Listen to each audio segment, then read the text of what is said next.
Sekali 1 bulan kita seringkali melakukan dan mengikuti sebuah ritual yang sangat kuno dari kekristenan, dari gereja, yaitu perjamuan kudus. Kita harus menghormati itu sebagai satu ritual penting di dalam kehidupan Kristiani. Tapi seringkali masalahnya adalah orang-orang akhirnya terjebak di dalam rutinitas perjamuan kudus tanpa memahami dan mengerti. Yang ada dalam pikirannya cuma memakan roti, kemudian meminum anggur, lalu selesai. Cuma itu. Hari ini kita akan belajar bersama-sama apa sebetulnya makna dari perjamuan kudus itu. Kita perlu mempelajari ini agar ketika kita berada di dalam perayaan itu, di dalam sakramen itu, maka berkat dari perjamuan itu akan kita alami. Ini bukan hal yang sekedar liturgi loh Bapak Ibu. Juga bukan merupakan sekedar tata cara di dalam ibadah Kristiani yang asal kita ikuti begitu saja. Sesungguhnya perjamuan kudus itu memiliki makna yang sangat dalam. Dan ketika kita bisa menjalaninya dalam pengertian yang benar, maka berkat dari perjamuan itu akan menjadi milik kita, akan kita bawa pulang. Bagian pertama yang ingin saya beritahukan kepada saudara, perjamuan kudus itu bukan jimat. Dia tetap roti dan dia tetap anggur. Jangan kita mempertuhankan itu melebihi kepercayaan kita kepada Tuhan. Karena di dalam ayat yang akan kita baca, perjamuan itu memberitahukan kepada kita bahwa dia sebagai media untuk memperingati. Memperingati siapa? Kematian Kristus di atas kayu salib. Oleh karena itu mari kita meletakkan perjamuan ini dalam pengertian yang benar. Termasuk sore ini ketika kita mengikuti perjamuan dari rumah masing-masing, pengertian kita harus dibentuk terlebih dahulu. Supaya kuasa dari perjamuan kudus itu benar-benar kita alami. Ada pertanyaan, apakah orang-orang Kristen yang mengikuti perjamuan kudus itu boleh mengalami dan bisa mengalami kuasa Tuhan? Jawabannya yes. Pasti mengalami kuasa Tuhan di dalam perjamuan kudus. Kenapa? Karena dia mengikuti perjamuan itu dengan cara yang benar dan pemahaman yang benar. Di dalam 1 Korintus pasal 11, ini ayat yang sering kali kita dengar ketika perjamuan kudus berlangsung dan dibacakan oleh hamba Tuhan untuk memimpin kita, menuntun kita memakan roti dan meminum anggur. 1 Korintus pasal 11 ayat 23. Mari kita lihat bagian yang pertama. Sebab apa yang telah aku teruskan kepadamu, telah aku terima dari Tuhan, yaitu bahwa Tuhan Yesus pada malam waktu ia diserahkan mengambil roti. Bagian pertama yang perlu kita mengerti dari perikop ini adalah kalimat yang berkata, sebab apa yang telah kuteruskan kepadamu. Siapa yang meneruskan ini? Adalah Paulus sendiri kepada jemaat di Korintus. Jadi perjamuan kudus itu bukan produk manusia sesungguhnya. Itu adalah kehendak Allah yang harus dilaksanakan oleh manusia, diteruskan kepada orang percaya, kepada gereja, kepada jemaat melalui tangan-tangan kudus para pelayannya. Melalui tangan-tangan para pelayan yang diangkat untuk mengambil bagian, meneruskan itu. Jadi pengertian kita harus tertuju pada pemahaman bahwa perjamuan kudus ini tidak berasal dari gereja. Bukan inisiatif manusia, tetapi berasal dari Tuhan sendiri. Apa yang telah kuteruskan kepadamu? Kata kuteruskan di sini tuh seperti orang yang mengambil sesuatu dari tempat yang lain, membawanya dan menyampaikannya kepada orang lain. Maka ketika Anda terlibat dalam perjamuan kudus, sesungguhnya Anda sedang menerima dari tangan Tuhan melalui para pelayan yang menyodorkan roti dan anggur itu kepadamu. Ini enggak main-main saudara. Sesuatu yang kudus kita terima dari tangan Tuhan yang diteruskan kepada kita. Segala hal yang berasal dari Tuhan itu baik adanya. Segala hal yang berasal dari Tuhan itu adalah berkat. Segala hal yang berasal dari Tuhan itu ketika kita terima, wah, itu pasti akan membawa dampak yang sangat luar biasa di dalam kehidupan kita. Kita memasuki wilayah kekudusan Tuhan.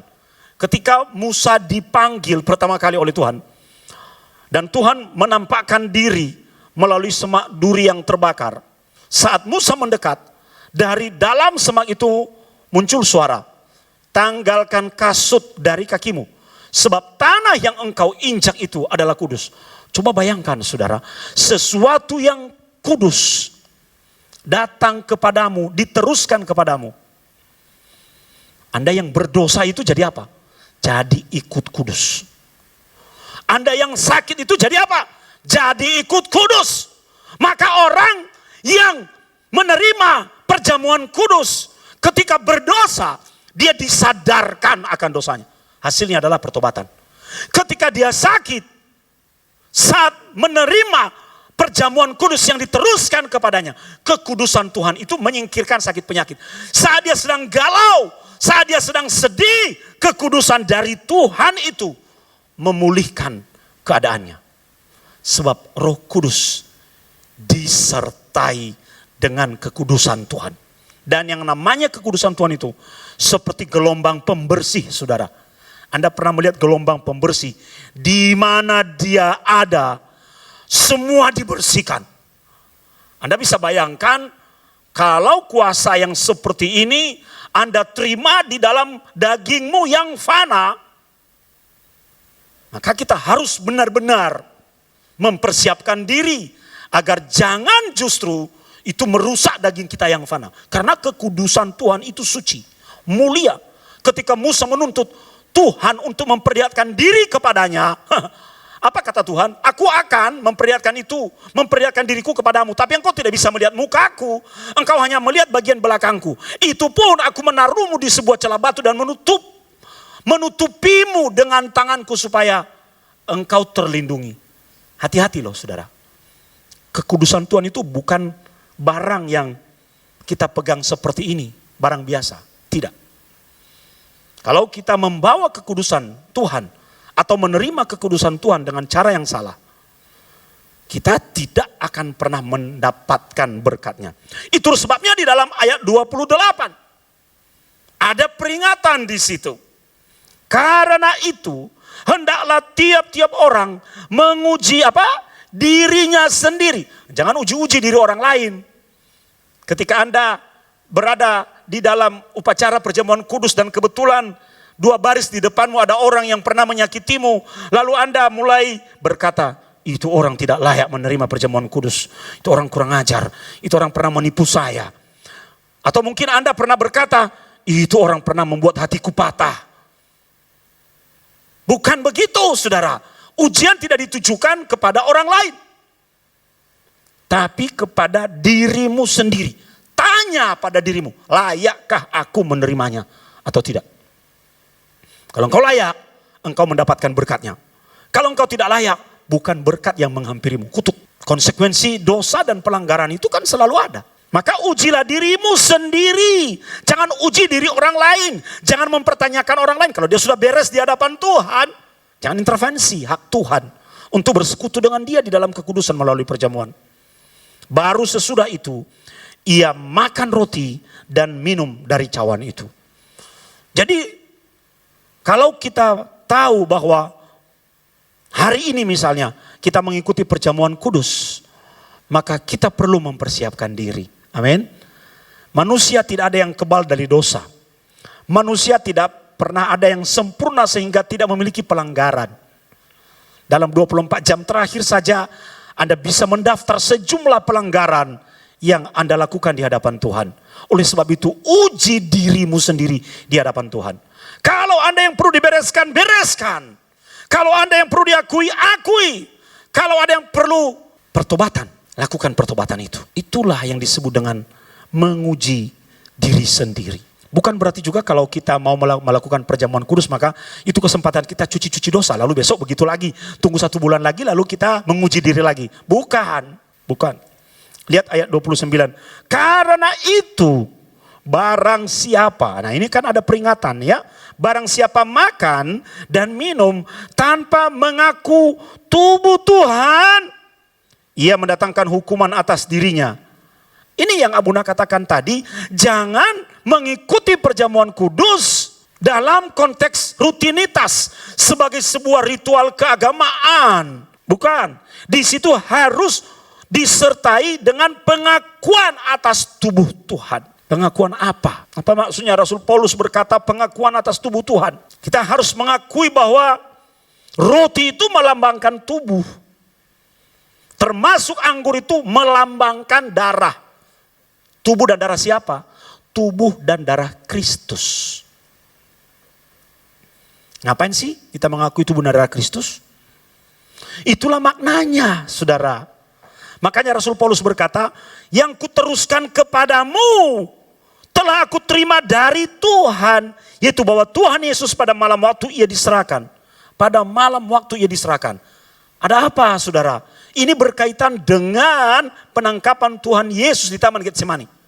Menjalani hukuman salib, mati dan akhirnya bangkit sebagai tanda kemenangan. Itu maksudnya. Kenapa sih Tuhan Yesus? Kalau memang bangkit, yang kenapa harus mati lagi? Hidup aja kenapa? Karena Tuhan punya misi. Tubuh Tuhan yang kita terima, yang kita akui itu bukan sekedar tubuh biasa. Itu adalah tubuh yang memiliki misi. Yang datang ke dunia, berinkarnasi. Tuhan berinkarnasi menjadi manusia dengan misi tunggal. Misi tunggal Kristus itu apa? Menebus kita, menjadi juru selamat kita. Juru selamat. Savior, juru selamat itu artinya kita diselamatkan, dibebaskan dari kondisi tertentu, dibebaskan dari situasi tertentu, diselamatkan. Diselamatkan itu seperti begini saudara, diambil terus supaya terhindar, diamankan oleh Tuhan. Nah, itu salah satu artinya. Coba buka Keluaran pasal 6 ayat 6. Kita belajar kebenaran firman Tuhan yang sangat powerful sore ini. Keluaran pasal 6 ayat 6. Aku akan mengangkat kamu menjadi umatku dan aku akan menjadi Allahmu supaya kamu mengetahui bahwa akulah Tuhan Allahmu yang membebaskan kamu dari kerja paksa orang Mesir. Rupanya ini maksudnya. Rasul Paulus mau merujuk ayat ini ketika dia mengajar orang-orang di Korintus menghormati tubuh Tuhan. Karena tubuh itu adalah tubuh yang memiliki misi. Di dalam Keluaran pasal 6 ayat 6. Misinya, aku akan mengangkat kamu menjadi umatku. Saudara, Anda dan saya akan diangkat menjadi umat Tuhan. Berarti diakui oleh Tuhan bahwa kita adalah miliknya. Kadang-kadang kan kita dalam menjalani kehidupan sosial di dunia, kita mengejar pengakuan manusia. Ini kabar baik saudara. Sekalipun manusia tidak mengakuimu, yang penting Tuhan mengakuimu. Anda diperlakukan Tuhan dan diterima Tuhan sebagai umatnya. Mengangkat kamu. Mengangkat kamu itu artinya seperti diadopsi. Menjadi umat Tuhan. Umat Tuhan berarti milik Tuhan sendiri. Makanya tubuhmu adalah milik Tuhan. Hatimu milik Tuhan. Pikiranmu milik Tuhan. Perbuatanmu milik Tuhan. Kehidupanmu milik Tuhan. Apa yang kau miliki, milik Tuhan. Dan aku akan menjadi Allahmu. Wow. Waktu itu bangsa Israel berada di Mesir. Mereka melihat di sekeliling mereka orang-orang Mesir menyembah banyak dewa. Elohim datang kepada mereka, mulai sekarang kamu akan menjadi umatku dan aku akan menjadi Allahmu. Monoteisme. Elohim mau agar bangsa Israel hanya menyembah dia satu-satunya dan tidak boleh yang lain seperti orang Mesir menyembah politeis, banyak. Banyak Tuhan. Hanya aku dan aku akan menjadi Allahmu. Saudara, sudahkah dia menjadi Allah di dalam hidupmu? Dan satu-satunya Allah, satu-satunya Tuhan, satu-satunya Elohim, satu-satunya Bapa Yahweh di dalam hidupmu. Bertanya itu. Jangan-jangan Tuhanmu itu adalah duitmu. Jangan-jangan Tuhanmu adalah pekerjaanmu. Jangan-jangan Tuhanmu adalah hobimu. Jangan-jangan Tuhanmu adalah pelayananmu. Yang Tuhan mau katakan kepada kita, hanya Dia Tuhan dan satu-satunya Tuhan. Tidak boleh yang lain. Supaya kamu mengetahui. Artinya understanding. bahwa akulah Tuhan Allahmu. Ini pertama adalah penegasan eksistensial bahwa hanya Dia Tuhan. Tuhan yang bagaimana? Lihat ending kalimat ini, yang membebaskan kamu dari kerja paksa orang Mesir. Berarti tubuh Kristus yang kita akui ketika kita menerimanya dalam perwujudan roti dan anggur bertujuan untuk membebaskan kita. Haleluya. Membebaskan. Di dalam Keluaran bangsa Mesir menjadi penguasa atas orang-orang Ibrani. Mereka dijadikan budak. Ketika Tuhan menyatakan diri, Dia berkata, aku adalah Tuhan Allahmu yang membebaskan engkau. Wah, berarti kita mengalami kelepasan di dalam Tuhan. Dibebaskan dari sakit penyakit adalah implikasi masa kini dari pembebasan Mesir yang dilakukan pada orang Israel. Hari ini mungkin Anda tidak berada di Mesir sebagai budak, tapi ada hal-hal yang mengikat tangan dan kakimu. Ada hal-hal yang memperbudak engkau sehingga engkau perlu dibebaskan. Sakit penyakit bisa memperbudak kita loh. Hobi, kesenangan, hal-hal yang ada di dunia bisa memperbudak kita. Seperti ada anak-anak kecil yang sangat bergantung pada smartphone, main game. Ada orang-orang yang tergantung pada film Korea. Nah, misalnya. Atau yang lagi populer hari-hari ini, ada loh jemaat yang terikat pada, bukan promosi ini saudara, sinetron Ikatan Cinta. Ya, jangan-jangan ada yang dari jemaat Abuna, jauh di mata, dekat di doa, aku merindukanmu. Wah, kapan Anda ngomong begitu sama Tuhan? Aku merindukanmu Tuhan. Terikat. Kita mau dibebaskan. Makanya Rasul Paulus berkata, pada malam waktu ia diserahkan, mengambil roti, dan sesudah itu ia mengucap syukur atasnya. Ia memecah-mecahkannya dan berkata, inilah tubuhku yang diserahkan bagi kamu. Jadi tubuh Kristus itu diserahkan bagi kita. Diserahkan. Menjadi milik kita. Roti menjadi lambang dari tubuh Kristus karena kita banyak. Roti bisa dipecah-pecahkan, melambangkan tubuh Kristus yang dipecah-pecahkan. Saat kita memakannya, kita menyatu. Seperti orang kalau makan dari mana-mana dia duduk, saat makan di meja makan jadi satu. Makanan yang sama akan mempersatukan kita. Saat kita mengikuti perjamuan kudus dan makan roti perjamuan, maka siapapun yang makan roti itu dari seluruh dunia menjadi satu dan disebut sebagai tubuh Kristus. Maka berkat tubuh itu akan menjadi milik kita. Karena di situ ada peringatan. Perbuatlah ini menjadi peringatan akan aku. Apa yang kita peringati? Tubuh Kristus yang tercabik-cabik, yang luka di kayu salib. Karena ingin membebaskan kita dari berbagai ikatan. Lihat ayat 25. Pak Dodi dan Ref maju ke depan. Demikian juga ia mengambil cawan sesudah makan. Lalu berkata, cawan ini adalah perjanjian baru yang dimateraikan oleh darahku. Perbuatlah ini setiap kali kamu meminumnya menjadi peringatan akan aku. Ini yang disebut dengan berkat anggur.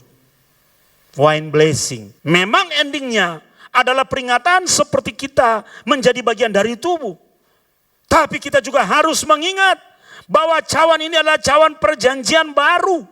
Dimateraikan dengan apa? Diikat, dibinding dengan apa? Dengan darah Kristus. New covenant itu adalah Tuhan mau mengasihi kita, memulihkan kita, menganugerahkan kepada kita keselamatan, kemurahannya, anugerahnya. Itu loh New Covenant. Bahwa dulu kamu terikat, sekarang kamu berada dalam masa anugerah, kamu dibebaskan. Ya, tahu ya. Orang yang kalau menerima pengampunan dan akan pengampunan dari presiden akan bisa dibebaskan dari hukuman. Kadang-kadang juga masa hukumannya dikurangi. Itu yang disebut dengan New Covenant. Ada keringanan, saudara.